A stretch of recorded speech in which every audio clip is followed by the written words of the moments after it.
Good day. So today I'm going to teach you how to evaluate a function. The function notation y equals f of x tells you that y is a function of x. If there is a rule relating y to x such as y equals 2x plus 1, then we can rewrite it as f of x equals 2x plus 1. In evaluating function, we simply substitute the given values to the function. Example 1. If f of x equals x plus 3, find f of 2.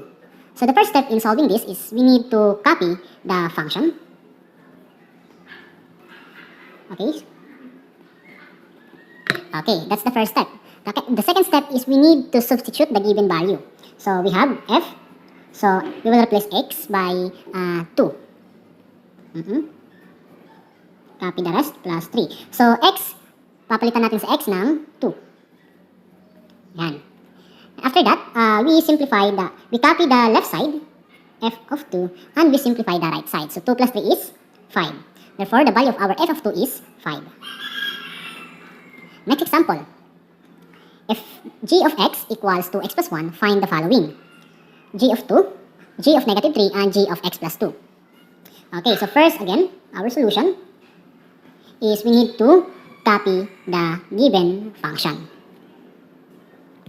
Okay, so the given function is g of x equals 2x plus 1. Okay, once again, all x will be replaced by the given value, which is 2. So x will be replaced by 2. Copy the 2. X will be replaced by 2 plus 1.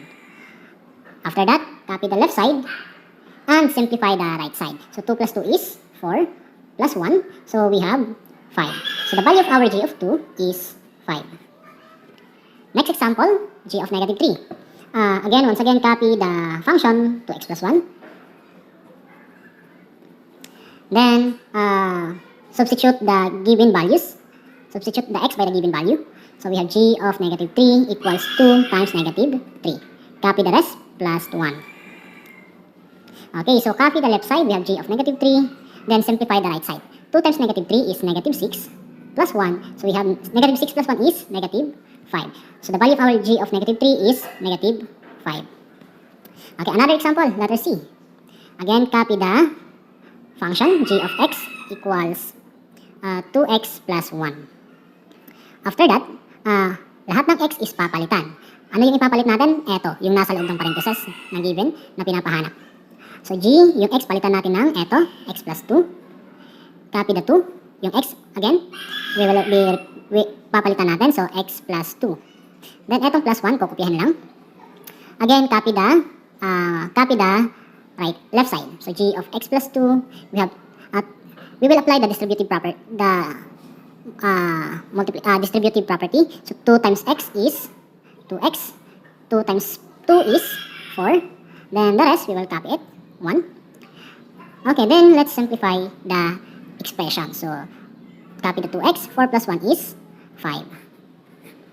Okay, so that's it. Last example. If f of x equals x squared plus 1, find f of x plus 2. Solution. Okay, so importante na sinusulat yung function para hindi tayo malito, no? At para makita agad natin kung paano sinusubstitute. Again, kopyahin ko muna yung f. Tapos, yung x palitan natin nito, yung hinahanap na x plus 2.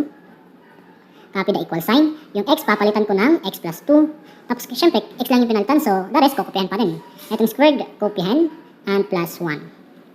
So, copy the left side. Sabi nga natin, all the right, x plus 2 squared, meaning multiply the number by itself. So, meaning x plus 2 times x plus 2. Then, copy the rest plus 1. Apply the FOIL method. So, x times x is x squared. X times 2 is 2x. 2 times x is another 2x. And 2 times 2 is 4. Then, copy the plus 1. Now, let's simplify this. X squared, 2x plus 2x is 4x. 4 plus 1 is 5. So, the value of our f of x plus 2 is this.